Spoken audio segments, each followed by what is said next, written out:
The 2024 NFL Draft has come and gone, and the Chiefs made 7 total selections. Today, we give you a grade for every single one of them and tell you what I like and what I don't like. We appreciate you hanging out with us here on the Chiefs Report by Chat Sports. I am your host, Jace Andrews.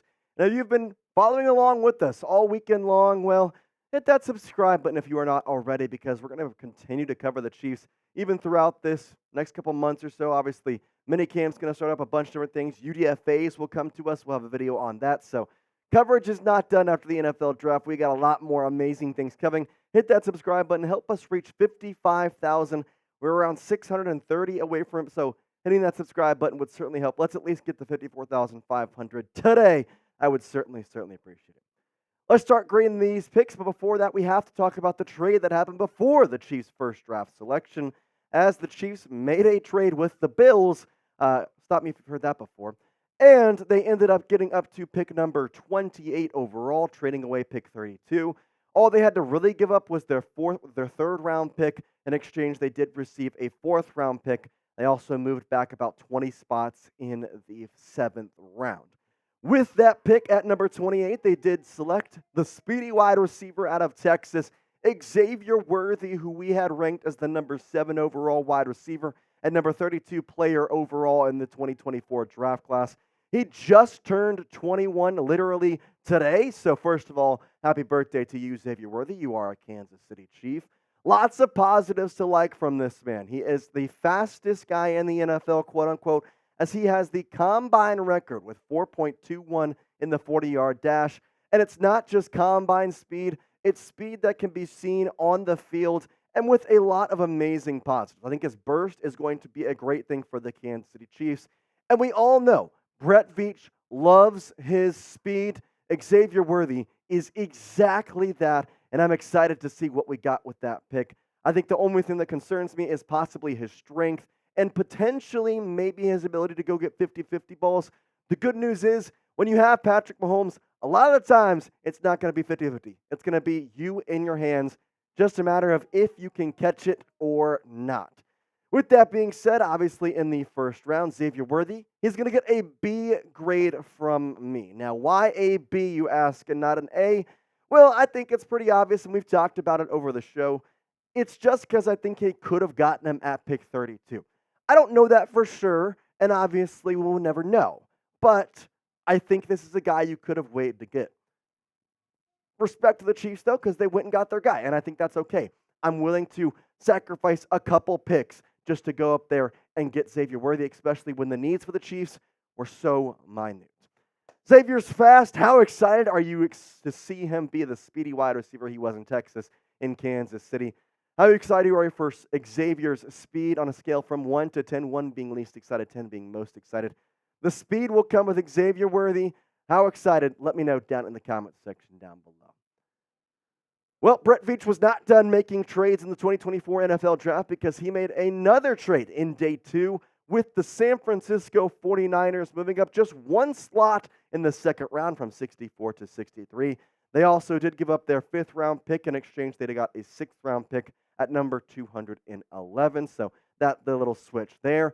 And with that pick, they got Kingsley Suamataia, which I think was a perfect pick. You can see right there, the number 7 overall offensive tackle, the number 31 ranked prospect on our board. You got him at pick number 63. So you're talking 32 picks after we had him ranked. He is picked. He's the perfect fit for this Chiefs team, because if you look at the body of work he brings, he's athletic, he's got really good reach, and he's going to fit perfectly there in left tackle. I think that's going to be the obvious slot for him. He's going to be a challenging opponent for Wanya Morris. And whether or not he wins the starting slot, I don't know. He's very powerful, and that's the big thing that I want to have in my left tackle. He's going to be able to help with Isaiah Pacheco. He's going to be able to open up the run game while also protecting Patrick Mahomes when and if needed. The only thing that maybe is the downfall, which I'm not too concerned about because the Chiefs will teach him, his technique is not exactly refined as to the maybe instincts of Joe Alt or J.C. Latham or other the top tackles. So that's the only thing. That's probably why he fell a little bit, but that's just a couple weeks of training with the Kansas City Chiefs. That technique will be fixed right up. Obviously, I'm going to go A+ with this one, because you're number 31 overall in our system, and the Chiefs got you at 63, it's a Brett Veach masterclass right there. And I know that Brett Veach continues to time and time again show us why he is a top-tier executive in the NFL and why I think he's probably the best GM in the National Football League because his drafts are excellent, and he finds ways to win with a really struggling draft cap. So we like this pick, and I'm excited to see what Kingsley can do in the 2024 season.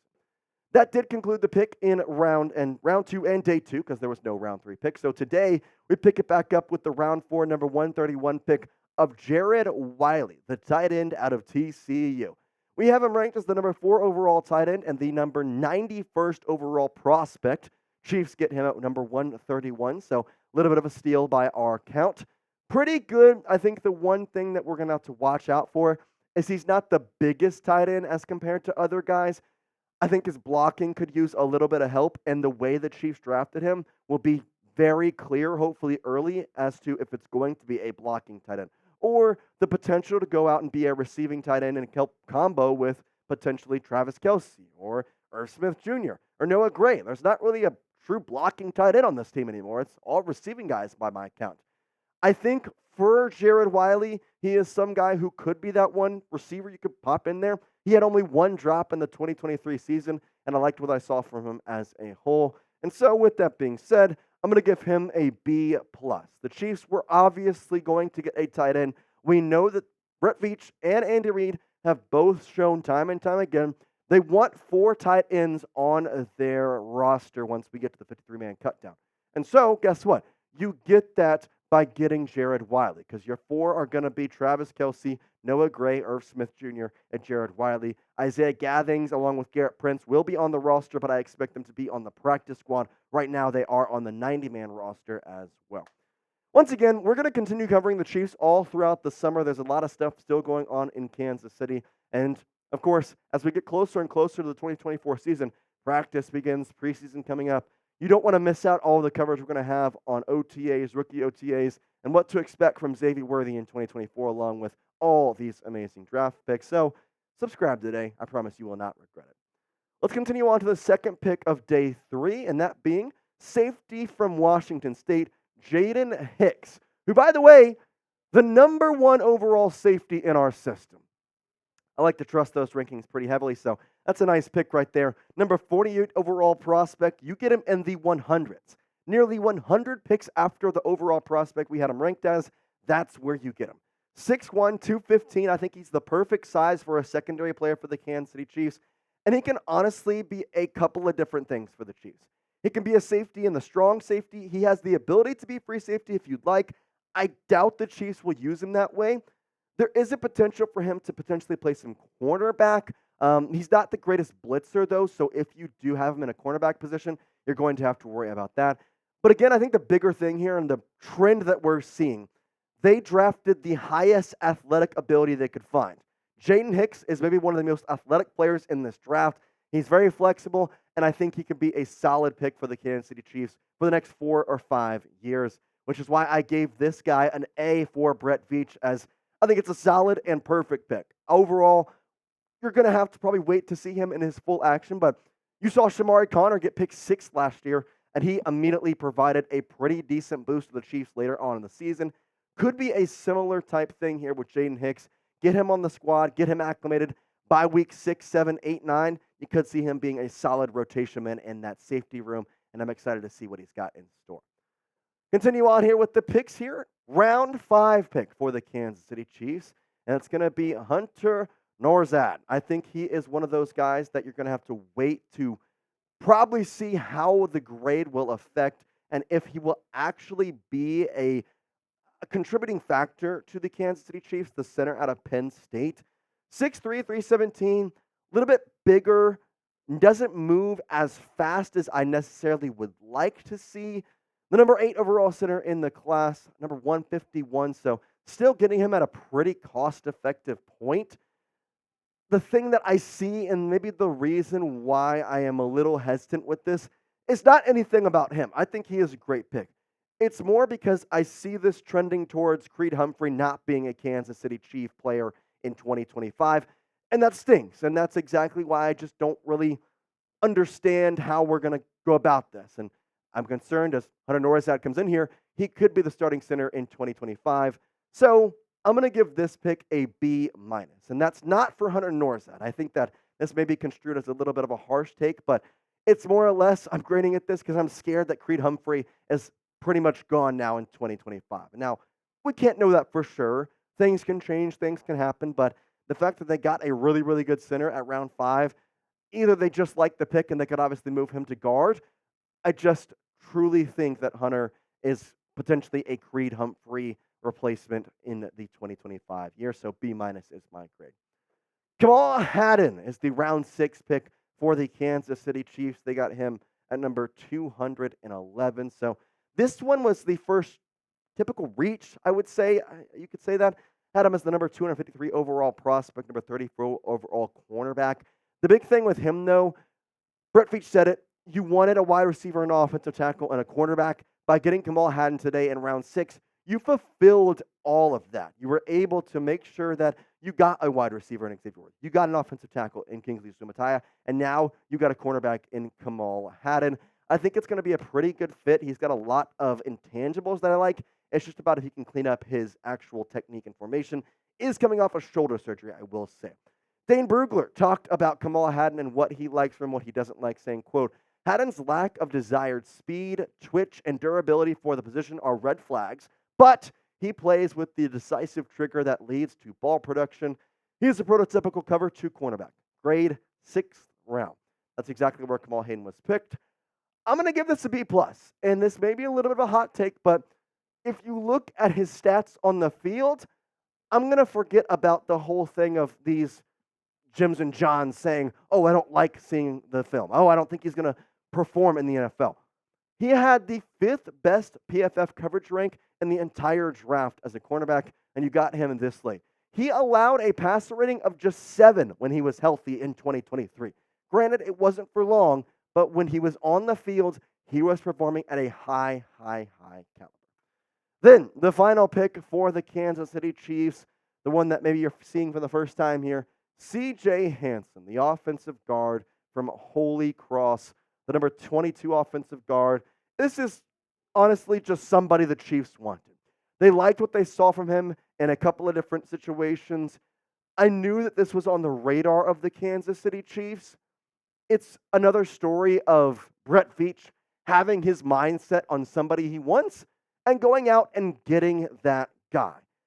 CJ is that guy. He'll be a backup offensive guard, and he once again makes me believe that maybe Creed Humphrey's replacement is right there with us in the draft earlier with, of course, Hunter Nourzad. So you're having an offensive guard from Holy Cross. He's going to be a practice squad guy, maybe at best.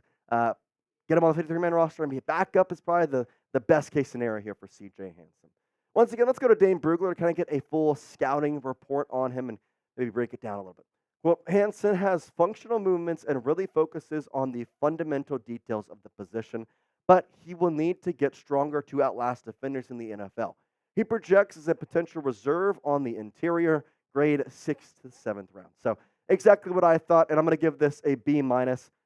It's the 7th round. You got a guy who is probably going to stay on at least the practice squad.